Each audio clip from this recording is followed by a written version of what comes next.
चलिए, आप सभी लोगों का हमारे YouTube चैनल में स्वागत है।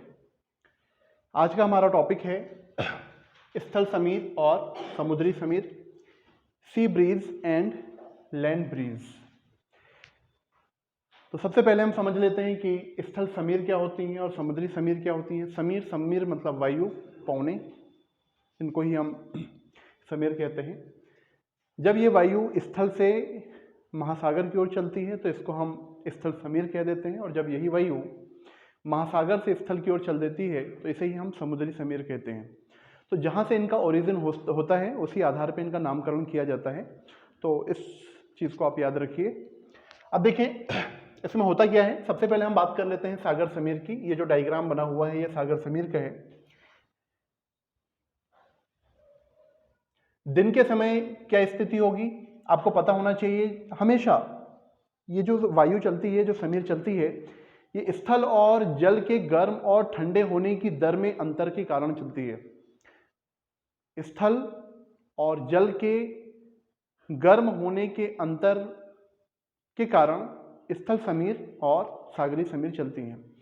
हमें पता है कि जो महासागरी भाग होते हैं वो देर से गर्म होते हैं और देर से ठंडे होते हैं, जबकि जो स्थलीय भाग होते हैं वो जल्दी गर्म और जल्दी ठंडे होते हैं, क्योंकि महासागर की गहराई काफ़ी ज़्यादा होती है, इसलिए महासागर देर से गर्म होंगे और देर से ही ठंडे होंगे। लेकिन उनकी तुलना में महाद्वीप जो होंगे वो जल्दी गर्म हो जाएंगे और जल्दी ठंडे भी होंगे। तो दिन के समय क्या होता है, जो महाद्वीप होते हैं, ये महाद्वीप हैं, ये लैंड वाला पार्ट है, ये स्थल है। महाद्वीप दिन के समय, महाद्वीप स्थल या लैंड, दिन के समय जो महाद्वीप होते हैं वो बहुत तेजी से गर्म हो जाते हैं, और बहुत तेजी से गर्म होने की वजह से यहाँ टेम्परेचर बढ़ जाता है। टेम्परेचर बढ़ने से यहाँ की वायु गर्म हो जाती है और ये वायु गर्म होकर के ऊपर उठती है। तो ये ऊपर उठती हुई वायु है, कैसी वायु है, गर्म वायु है। और गर्म वायु होने के कारण यहाँ पर लो प्रेशर का निर्माण होगा। ठीक है, वायु गर्म है इसलिए यहाँ कौन से प्रेशर का निर्माण हुआ, लो प्रेशर का निर्माण हुआ।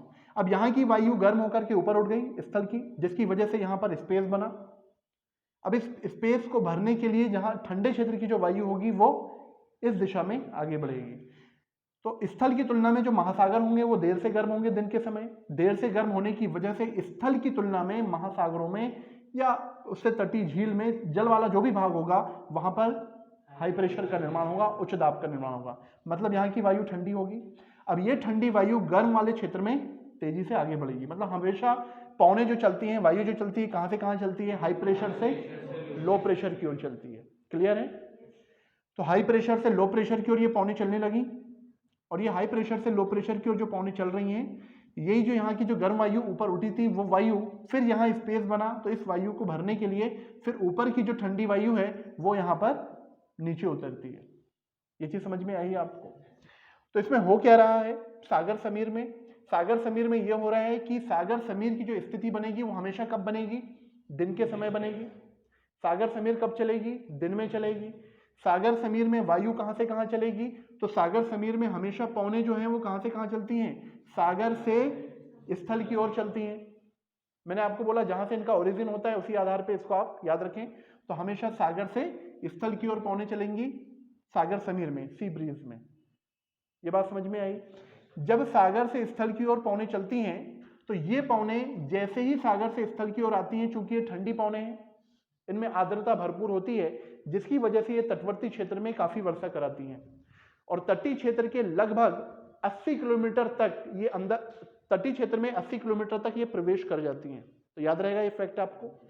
तटीय क्षेत्र के 80 किलोमीटर तक की जलवायु को ये प्रभावित करती हैं, वहां पर काफी वर्षा कराती हैं। इसके अलावा सागर समीर का जो समय होता है, सागर समीर जो सबसे ज्यादा तीव्र होती है वो इनका समय होता है दिन में 2 बजे से 3 बजे के बीच। तो ये फैक्ट भी आप याद रखें, दिन में 2 से 3 के बीच में सागर समीर की जो गति होती है वो सबसे ज्यादा होती है, या इसका प्रभाव जो होता है वो ज्यादा होता है।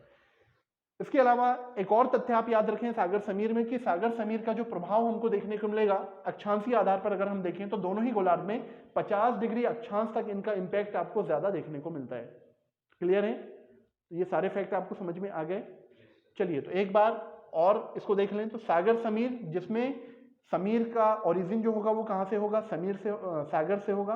तो सागर से स्थल की ओर पौने चलेंगी, क्योंकि सागर में क्या बनेगा, हाई प्रेशर। स्थल में दिन के समय अधिक तापमान की वजह से यहाँ पर लो प्रेशर बनेगा, तो यहाँ की वायु गर्म होकर के ऊपर उठेगी और इसी स्पेस को भरने के लिए सागर से स्थल की ओर पौने चलेंगे। इसी समीर को हमने क्या बोल दिया, सागर समीर, या इसी को हमने सी ब्रीज कहा। क्लियर।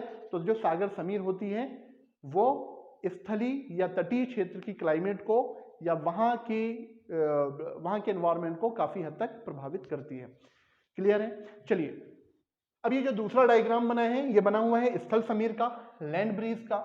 स्थल समीर मैंने आपको बताया है, फिर से आप उसे याद रखें, हमेशा पौने जो है वो हाई प्रेशर से लो प्रेशर की ओर चलती हैं। तो स्थल समीर की जो स्थिति बनेगी वो कब बनेगी, ये मून है मतलब रात के समय, तो हमेशा स्थल समीर कब चलेगी, ये फैक्ट याद रखें, ये क्वेश्चन आपसे एग्जाम में पूछा जाता है। तो स्थल समीर कब चलेगी, रात के समय चलेगी। क्यों चलेगी रात के समय, तो रात के समय क्या होगा, मैंने आपको बोला कि स्थल जल्दी गर्म होते हैं और जल्दी ठंडे होते हैं। दिन में सूर्यातप इंसोलेशन की वजह से तेजी से गर्म होते हैं, रात के समय पार्थिव विकिरण के कारण बहुत जल्दी ठंडे हो जाते हैं। तो पार्थिव विकिरण लैंड का ज्यादा होगा, पार्थिव विकिरण ज्यादा हुआ जिसकी वजह से पार्थिव विकिरण होने से यहाँ की जो उष्मा थी वो क्षय हो गई, उष्मा नष्ट हो गई, उष्मा चले गई, समाप्त हो गई। इसकी वजह से जो लैंड वाला पार्ट है वो क्या हो गया, तेजी से ठंडा हो गया। और ठंडा होने की वजह से स्थल खंड में क्या बन गया, हाई प्रेशर बन गया। क्या बन गया, हाई प्रेशर। तापमान कम होगा तो उच्च दाब क्षेत्र का निर्माण होगा, तो हाई प्रेशर बन गया।